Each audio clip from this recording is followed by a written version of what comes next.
9 पुत्राला वाचविण्याच्या पित्याच्या योजना।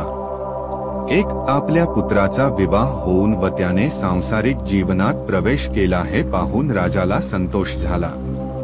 तथापि याबरोबरच असित मुनीची भविष्यवाणी त्याचा सारखा पिच्छा पुरवित होती। 2 ते भविष्य खरे होऊ नये म्हणून राजाने त्याला वैषयिक सुखविलासात गुंतवून ठेवण्याचा विचार ठरविला। 3 हा उद्देश दृष्टीपुढे ठेवून शुद्धोदनाने आपल्या पुत्राला राहण्यासाठी 3 राजमहाल बांधले, 1 उन्हाळ्यात राहण्यासाठी, 1 पावसाळ्यात राहण्यासाठी व 1 हिवाळ्यात राहण्यासाठी। हे तिन्ही राजमहाल विलासी जीवनाला उत्तेजक अशा सर्व प्रकारच्या साधनांनी सुसज्ज करण्यात आले होते। 4 प्रत्येक महालाभोवती विविध जातीच्या वृक्षांची आणि फुलांची मनोहारी रचना केलेले विस्तृत असे उद्यान होते। 5 आपल्या कुटुंबाचा पुरोहित उदीन याच्याशी सल्लामसलत करून राजाने राजपुत्रासाठी अतिसुंदर युवतींनी युक्त अशा अंतःपुराची व्यवस्था करण्याचा विचार ठरविला। 6 तेव्हा शुद्धोदन राजाने जीवनातील सुखोपभोगासाठी राजकुमाराला वश कसे करून घ्यावे याचा त्या सुंदरींना सल्ला देण्यास उद्दीनास सांगितले। 7 अंतःपुरात ठेवाव्याच्या स्त्रियांना एकत्रित करून उद्दीनाने त्यांनी राजकुमाराला वश कसे करून घ्यावे याची त्यांना प्रथम माहिती दिली। 8 त्यांना उद्देशून तो म्हणाला, तुम्ही या प्रकारच्या सर्व वशीकरण कलात कुशल आहात, तुम्ही मदनाची भाषा जाणण्यात चतुर आहात, तुमच्या ठायी सौंदर्य आणि आकर्षकता परिपूर्ण आहे, तुम्ही तुमच्या कसबात वाकबगार आहात। 9 तुमच्या या कलागुणांनी ज्यांच्या ठायी काही वासना शिल्लक राहिलेली नाही अशा योग्यांचे सुद्धा तुम्ही चित्त अस्वस्थ करू शकता आणि ज्यांना केवळ स्वर्गीय अप्सराच भुलवू शकतात अशा देवांना सुद्धा तुम्ही आपल्या मोहपाशात गुरफटू शकता। 10 हृदयातील भावना व्यक्त करण्याच्या तुमच्या कौशल्याने, तुमच्या नखरेलपणाने, तुमच्या शरीरसौष्ठवाने आणि अकृत्रिम अशा लावण्याने तुम्ही जर स्त्रियांनाही मोहित करू शकता तर मग पुरुषांना तुम्ही किती सहज अंकित कराल। 11 आपल्या क्षेत्रात अशा प्रकारे कुशल असलेल्या तुम्हाला राजपुत्राला जिंकून त्याला तुमच्या बंदी करणे व प्रेमरज्जूंनी बांधून त्याला तुमचा अंकित करून ठेवणे असाध्य नाही। 12 या बाबतीत तुमच्या हातून घडलेली एखादी भित्रेपणाची कृती लज्जेने डोळे मिटणाऱ्या एखाद्या नववधूला शोभेल, पण तुम्हाला ती शोभणार नाही। 13 निःसंशय हा वीर पुरुष आपल्या पराक्रमामुळे महान आहे, परंतु तुम्हाला त्याचे काय, स्त्रीचे सामर्थ्य त्यापेक्षाही मोठे आहे, हाच तुमचा दृढनिश्चय असू द्या। 14 प्राचीन काळी ज्याला जिंकणे देवांनाही कठीण होते अशा एका महान तपस्व्याला काशीतील एका सौंदर्यवती वेश्येने लाथा मारून झिडकारून आपल्या पायी लोळण घेत ठेवले होते। 15 आणि महान तपस्वी विश्वामित्राला तो तपश्चर्येत निमग्न असतानाही गीताची नावाच्या अप्सरेने 10 वर्षे जंगलात आपला बंदी करून ठेविला होता। 16 यासारख्या अनेक तपस्व्यांना जेथे स्त्रियांनी कवडीमोल केले तेथे ज्याचे यौवनपुष्प प्रथमच उमलत आहे अशा कोमल राजकुमाराची काय कथा। 17 हे असे असल्यामुळे तुम्ही धीटपणाने असे प्रयत्न करा की राजकुळाची वंशपरंपरा सिद्धार्थाकडून खुंटणार नाही। 18 सामान्य स्त्रिया सामान्य पुरुषाला अंकित करतात, परंतु त्याच ख्या स्त्रिया की ज्या असाधारण स्वभावाच्या पुरुषांना जिंकतात। 10 राजपुत्राला वश करण्यात स्त्रियांचे अपयश। 1 उद्दीनाचे हे शब्द त्या स्त्रियांच्या हृदयाला लागले व राजपुत्राला वश करण्यासाठी आपले सर्व सामर्थ्य पणास लावण्याचा त्यांनी निश्चय केला। 2 तथापि त्यांच्या भिकुटी, त्यांचे कटाक्ष, त्यांचे नखरे, त्यांचे हसणे, त्यांच्या नाजूक हालचाली हे सर्व काही त्यांच्या ठायी असून सुद्धा त्या अंतःपुरवासिनी युवतींना आपण राजपुत्राला वश करू शकू अशी स्वतःबद्दल खात्री वाटत नव्हती। 3 परंतु पुरोहित उद्दीनाच्या प्रेरणेमुळे, राजपुत्राच्या कोमल स्वभावामुळे आणि मादकता व कामभावना यांच्या प्रभावाच्या जाणीवेमुळे थोड्याच वेळात त्यांचा आत्मविश्वास जागृत झाला। 4 नंतर त्या स्त्रिया आपल्या कामगिरीस लागल्या. हिमालयाच्या अरण्यात हत्तीणींच्या कळपासमवेत हत्ती जसा फिरत असतो तशा त्या उपवनात त्या आपल्या समवेत राजपुत्रास हिंडाव्यास लावू लागल्या. 5 स्त्रियांच्या समवेत तो राजपुत्र त्या मनोहर उद्यानात सूर्य जसा अप्सरांना घेऊन आपल्या राजोद्यानात फिरावा तसा शोभून दिसत होता. 6 त्यांच्यापैकी काही जणींनी कामाकुल होऊन सहज लागलेल्या धक्क्यात त्याला आपल्या भरदार व पिनस्तनांशी दाबून धरले. 7 तर दुसऱ्यांनी ठेच लागून पडत असल्याचा बहाणा करून त्याला घट्ट आलिंगन दिले व आपले वेलीसारखे गोंडस हात त्याच्या खांद्यावर लोंबकळत सोडून त्या त्याच्यावर वाकल्या. 8 तोंडाला मद्याचा वास येत असलेल्या दुसऱ्या जणी आपल्या ताम्र रंगाच्या अधरोष्ठांनी त्याच्या कानात पुटपुटल्या, माझं गुपित ऐकावं बरं का. 9 ज्यांची शरीरे उठण्यांनी ओली झाली होती अशा काही जणी त्याचे दोन्ही रा आतुरतेने घट्ट धरून जणू काय त्याला हुकूम करीत म्हणत होत्या, आमचा पूजाविधी येथेच करा. 10 मद्य पिऊन झिंजल्याचे सोंग करणारी दुसरी एक तिचे निळे वस्त्र पुन्हा पुन्हा खाली सरकत असताना आपली जीभ दाखवीत अशी उभी होती. रात्री चमकणाऱ्या विद्युल्लतेप्रमाणे ती चटकन नजरेत भरत होती. 11 काही जणी आपल्या सोन्याच्या पैंजणांचा आवाज करीत तलवखात झाकलेली आपली अंगे त्याला दाखवीत इकडे तिकडे फिरत होत्या. 12 दुसऱ्या काही जणी आम्रवृक्षाची फांदी हातात धरून सुवर्णकलशांप्रमाणे दिसणारे आपले उरोज मुद्दाम दाखवीत उभ्या होत्या. 13 कमलांच्या ताटव्यातून आणलेली कमलपुष्पे हातात धरलेली एक कमलनयना कमलावती पद्मादेवीसारखी त्या कमलमुख राजपुत्रा शेजारी उभी होती. 14 दुसरी एक सहज समजू शकेल असे मधुर गीत हावभावपूर्वक गात त्या आत्मसंयमी पुरुषाला कामोत्सुक करण्याचा प्रयत्न करीत होती आणि आपल्या नेत्रकटाक्षाने जणू काय म्हणत होती, तुम्ही भ्रमात आहात बरं का महाराज. 15 दुसरी एक जण आपल्या तेजस्वी चेहऱ्यावर आपल्या भिकुटीची कमान ताणून वीर पुरुषाचा आविर्भाव आणून त्याची नक्कल करीत होती.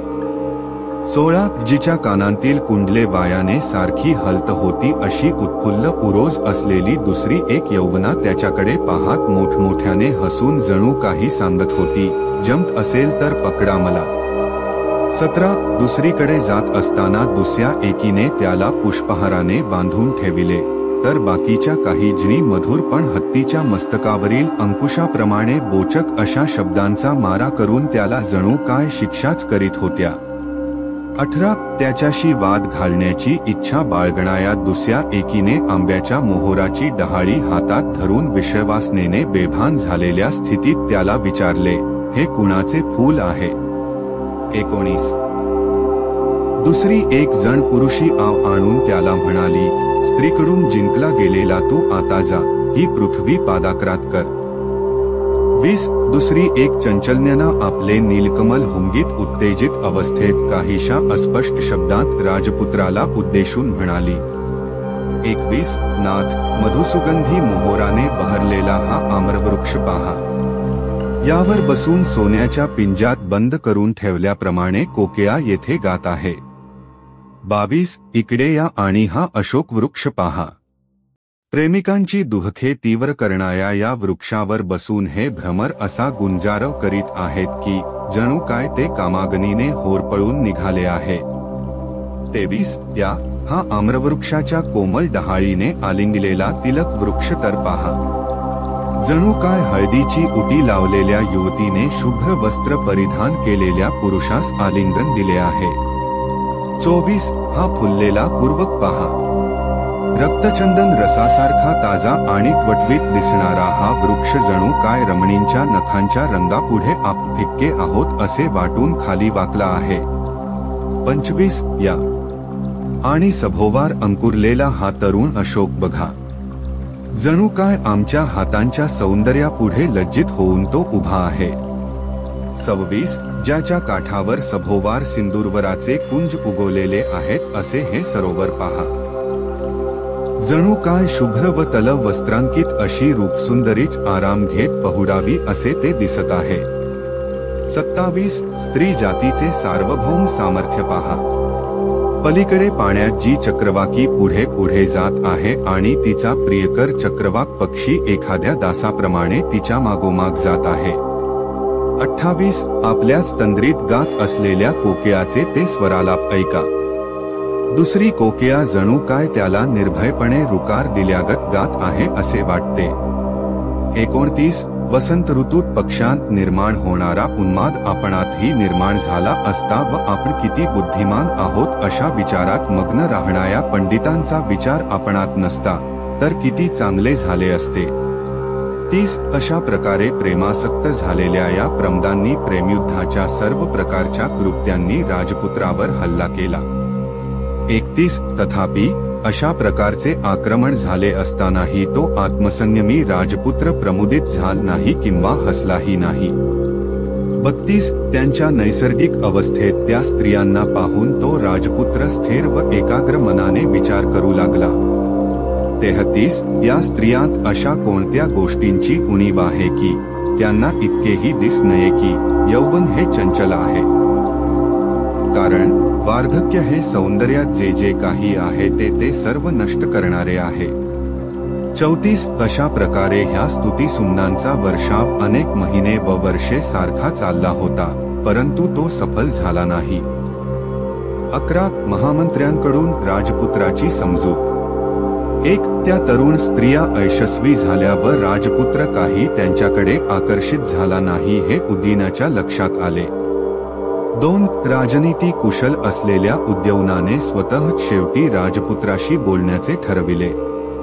3 राजपुत्रास एकांतात भेटून उदयन त्याला म्हणाला, तुझा एक अनुरूप मित्र म्हणून ज्या अर्थी राजाने माझी नेमणूक केली आहे त्या अर्थी अंतःकरणपूर्वक मित्रभावनेने तुझ्याशी बोलण्याची माझी इच्छा आहे असे म्हणून उदयनाने सुरुवात केली.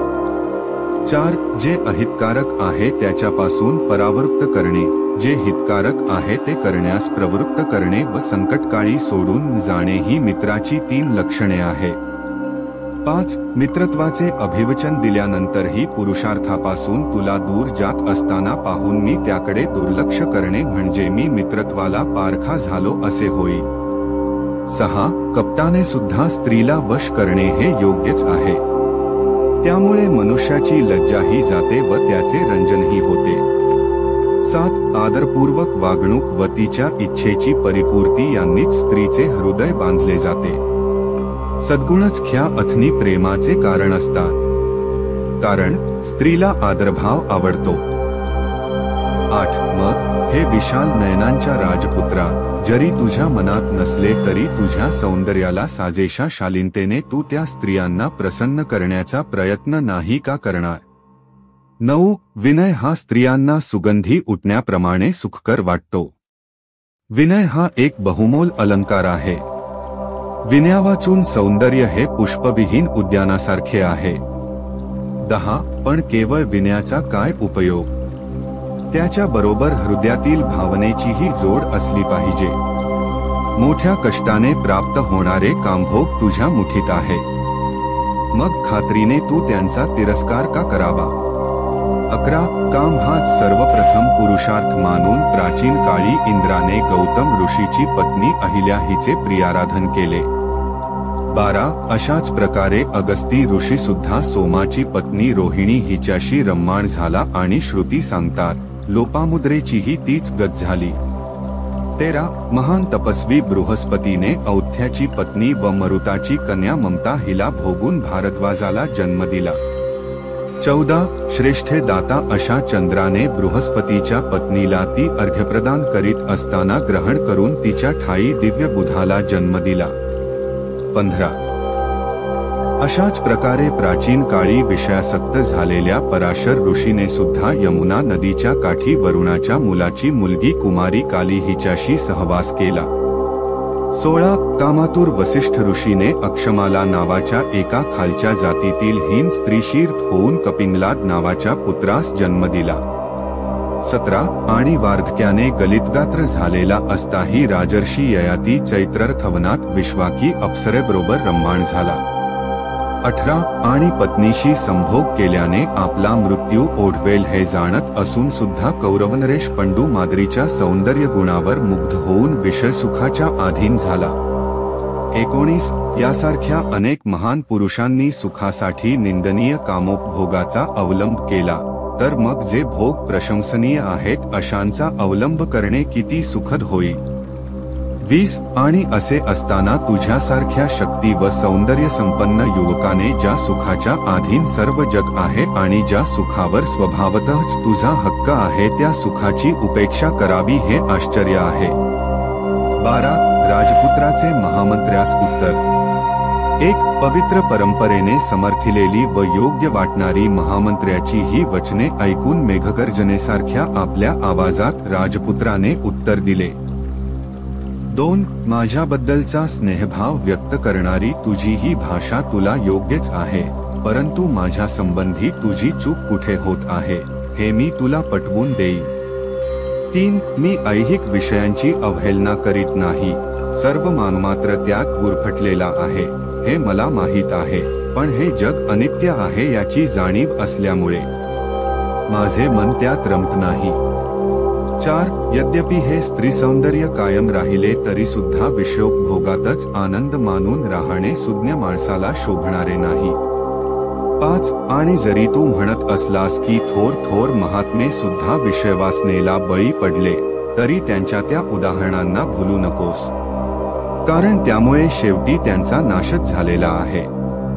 6 जेथे सर्वनाश आहे किंवा जेथे ऐहिक विषयाचा मोह आहे अथवा जिथे आत्मसंयमनाचा अभाव आहे, अशा ठिकाणी खरीखुरी महात्मता असूच शकत नाही. 7 आणि स्त्रियांशी वरकरणी प्रेम करून वागावे असे जेव्हा तू म्हणतोस, तेव्हा ते वरकरणी प्रेम जरी आदरपूर्वक असले तरी मला त्याची गोडी वाटत नाही. 8 जेव्हा खरेपणा नसेल तेथे स्त्रीची इच्छापूर्ती करण्यातही मला मुळीच आवडणार नाही.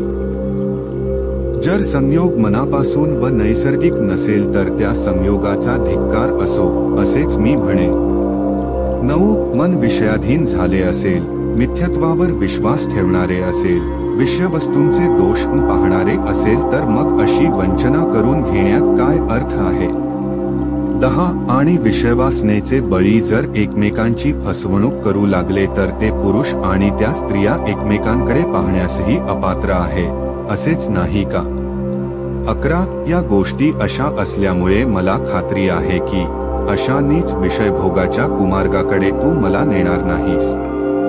12 राजपुत्राच्या या दृढ संकल्पाने उदयीन निरुत्तर झाला आणि त्याने ही सर्व हकीकत त्याच्या पित्याला राजा शुद्धोदनास निवेदन केली. 13 आपल्या पुत्राचे मन सर्व प्रकारच्या विषयभोगांपासून परावृत्त असल्याचे जेव्हा शुद्धोदनाला समजले तेव्हा त्याला त्या संबंध रात्री झोप लागली नाही. हृदयात बाण रुतलेल्या हत्तीसारखा तो विव्हल झाला. 14 राजपुत्र सिद्धार्थाला भोगमय जीवनाच्या सुखाकडे आकर्षित करण्याचा मार्ग शोधण्यासाठी व आपल्या जीवनाला ज्या प्रकारची कलाटणी तो देण्याचा संभव होता त्यापासून त्याला परावृत्त करण्यासाठी राजा शुद्धोदनाने आपल्या मंत्र्याच्या सह विचार करण्यात पुष्कळ वेळ खर्च केला, पण आतापर्यंत योजिलेल्या उपायांखेरीज दुसरा कोणताही उपाय त्यांना सुचला नाही. 15 आणि ज्यांच्या पुष्पमाला आणि अलंकार व्यर्थ ठरले, ज्यांचे हावभाव व लाडीगोडी निष्फळ ठरली, अशा आपले रतिभाव हृदयात लपवून ठेवलेल्या त्या युवतींचे ते अंतःपुर विसर्जित करण्यात आले.